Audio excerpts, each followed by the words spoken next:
Here's my latest needlework rescue from the Goodwill recycling shredder.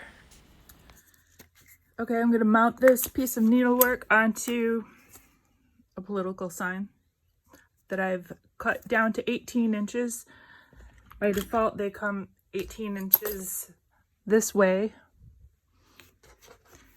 And so I made the width to match. So I have a square. Governor Abbott, not a big fan. I eventually voted for him, but he was not my first choice in the primaries. I was in favor of a man named Don Huffines. I thought he was a better fit for Texas. I don't think that Governor Abbott has really done everything that he can with the situations that us Texans are in. There he is. I'm using my Scotch permanent glue stick to glue this for a backing. What this is the back of a men's shirt that I got at Goodwill. I collect these political signs after the elections because otherwise they're going to go into landfills. And if you don't have political signs and want to do something like this, just go down to the corner. All those signs that are advertising stuff down on your corner do not have permits to be there, and they're just crapping up your neighborhood. So go grab one. Make your neighborhood a little bit prettier. Especially if it's those we buy houses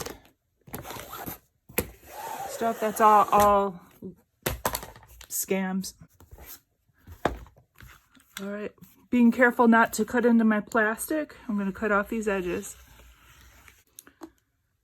Okay, on the other side, I'm going to just mark a 3-inch line. And then maybe 2 inches from each edge. I'm going to use a chisel and a rubber mallet to punch through a couple holes, and I've just cut out a piece of an old rotary mat.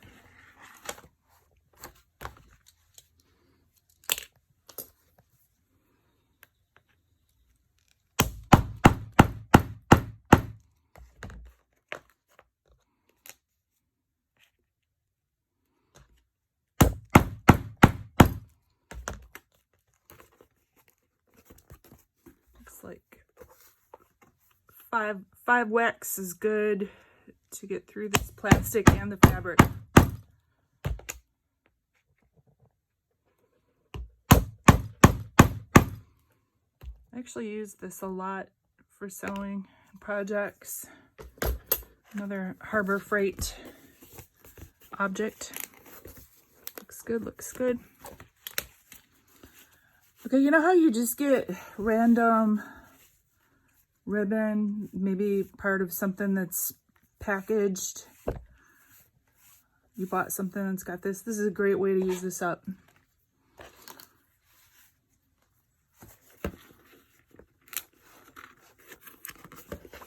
Yeah, I need to use some scissors here. Just take your scissors and push it through.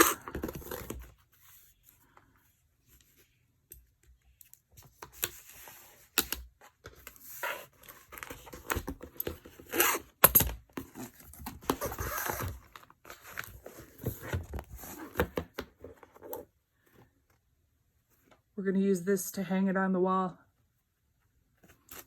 So you want it just slightly loose, but not loose enough to come up here.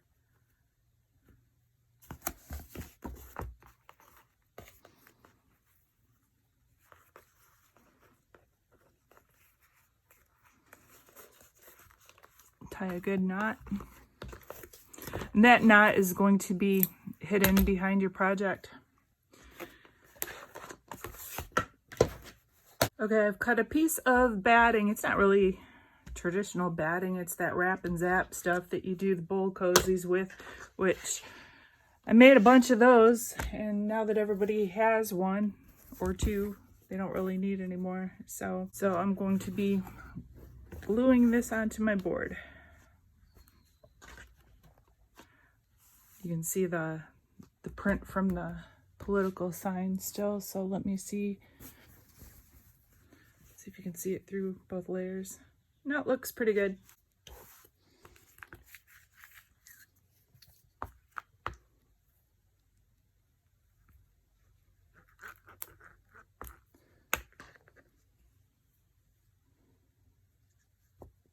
I've had a lot of people tell me, don't use plastic. Plastic is gonna ruin your project, and you know, over time it's not archival, and I get that, but seriously, this stuff was heading for the shredder.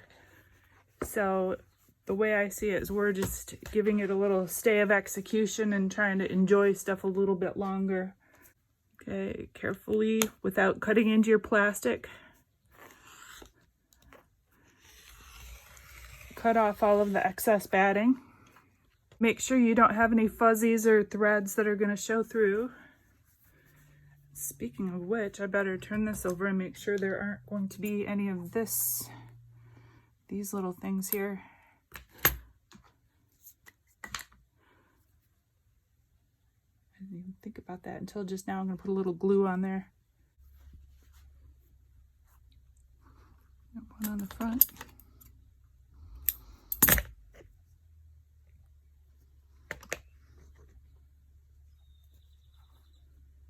Center this as best I can. Okay, I've taken the needlework and glued it only around the edges. Anyhow, what I want to do with this fabric now is I want to make a border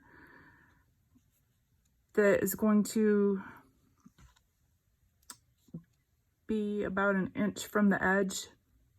And I'm going to actually use this line that I drew on there is where to line up my border fabric. I'm going to go all around it with an 1.5 inches of this. So I'm going to go ahead and cut this up. Okay, I've threaded up my machine with dark thread. I've got one of these in, and these are Schmetz leather needles. And I've got the heaviest one available. And what's special about these needles is that the point is actually a small blade. That blade can cut through this plastic pretty easily unless you hit a ridge, but you just have to be careful and not force your machine. I'm setting it on a number 4 size stitch, and we should be good to go here. I've cut my strips to 1.5 inches. I'm just gonna do the sides first and then the top, lining it up with the ink drawn line.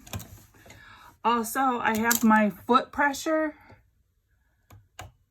really low on my machine. If you can adjust that on your machine, I would advise that. So I'm just going to take it slow.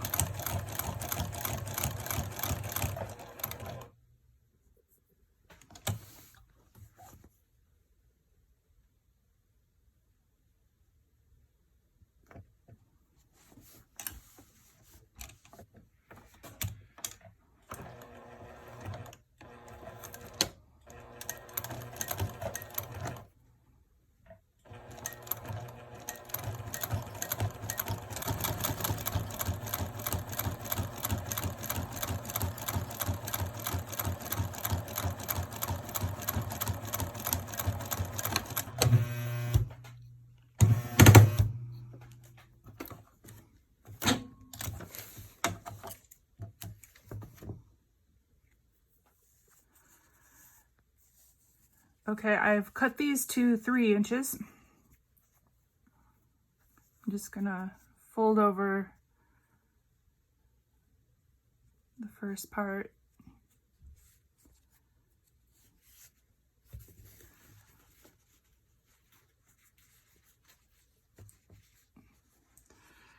Normally I do all of the mitered corners, but I just don't feel like it today. So I'm lining that up with the top of the fabric.